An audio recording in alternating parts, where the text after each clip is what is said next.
ઉપલેટા પંથકમાં ભારે વરસાદને કારણે પાકનું ધોવાણ થયું છે, ત્યારે 20 થી વધુ ગામના સરપંચોને સાથે રાખી ખેડૂતોએ મામલતદારને આવેદનપત્ર પાઠવ્યું હતું અને નુકસાનના વળતરની માંગ કરી છે।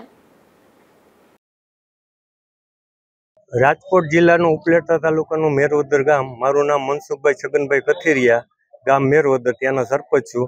અત્યારે અમે ઉપલેટા તાલુકાના 21 ગામના સરપંચો આજે મામલતદાર સાહેબને આવેદનપત્ર આપવા માટે આવેલા। આવેદનપત્ર આપવાનું કારણ 26 જૂનથી અહીંયા વાવણી લાયક વરસાદ થયો અને ત્યાર પછી 14 તારીખથી અતિવૃષ્ટિ વરસાદ થયો। એમાં 18 તારીખે એક જ દિવસમાં 20 થી 25 ઇંચ જેટલો વરસાદ આ એરિયામાં થયેલ છે। તેમજ ટોટલ વરસાદ અત્યારે આ સિઝનનો 70 થી 72 ઇંચ વરસાદ થયો છે અને હાલ પણ વરસાદ ચાલુ જ છે। એટલે ખેડૂતને એક લીલો દુષ્કાળ જેવી પરિસ્થિતિ ઊભી થઈ છે। ખેડૂત અત્યારે ખેતરે જઈ શકે એવી પરિસ્થિતિ નથી, રસ્તાનું ધોવાણ થઈ ગયું છે અને સરકાર પાસે અમે માગણી કરેલ છે કે પેકેજ જાહેર કરો।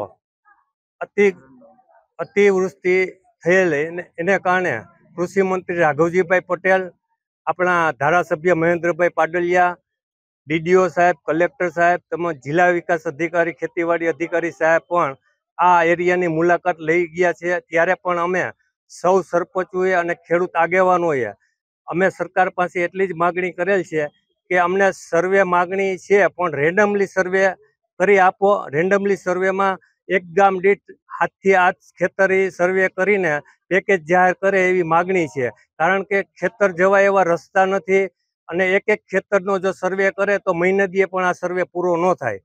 તો સૌ સરપંચો 21 ગામના તેમજ આ વિસ્તારના સૌ ખેડૂતની એક જ માગણી છે કે તાત્કાલિક રેન્ડમલી સર્વેનો પરિપત્ર જાહેર કરીને સર્વે કરાવે અને વહેલામાં વહેલી તકે પેકેજ જાહેર કરે એવી અમારી સૌની માગણી છે।